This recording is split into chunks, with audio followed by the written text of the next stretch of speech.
गल विच नबी दी गल होवे उस गल दी बड़ी गल होंदी जिहड़ी गल विच नबी दी गल होवे उस गल दी बड़ी गल होंदी जिहड़ी पाक कुरान दे विच आवे गल हक दी बड़ी गल होंदी जिहड़ी पाक कुरान दे विच आवे गल हक दी बड़ी अटल होंदी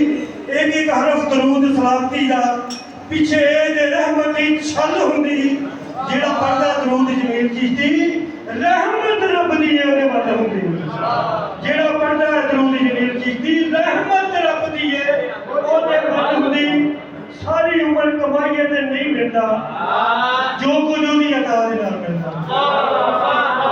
सारी उम्र कमाईए ते नहीं मिलदा जो कुछ ओदी अता दे नाल मिलदा लिखिया होवे ना जेड़ा मुकद्दरा विच ਉਹ ਕਿਸੇ ਨੇਕ ਦੁਆ ਦੇ ਨਾਲ ਮਿਲਦਾ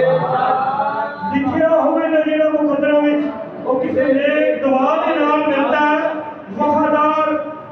ਅब्बास ਨੇ ਦੱਸਿਆ ਹੈ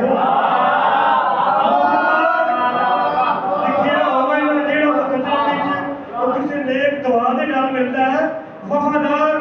अब्बास ਨੇ ਦੱਸਿਆ ਹੈ ਰੱਬ ਦਾ ਕੁਰਬ ਵਫਾ ਦੇ ਨਾਲ ਮਿਲਦਾ ਹੈ ਰੱਬ ਦਾ कुर्ब वफा दे नाल मिलदा आले नबी दा प्यार जमील चिश्ती रब दी खास रज़ा दे नाल मिलदा आले नबी दा प्यार जमील चिश्ती रब दी खास रज़ा दे नाल मिलदा तेनू बड़ी मैं कीमती गल दस्सां जावे जिथे भी इस नूं नाल लै तेनू बड़ी मैं कीमती गल दस्सां जावे जिथे भी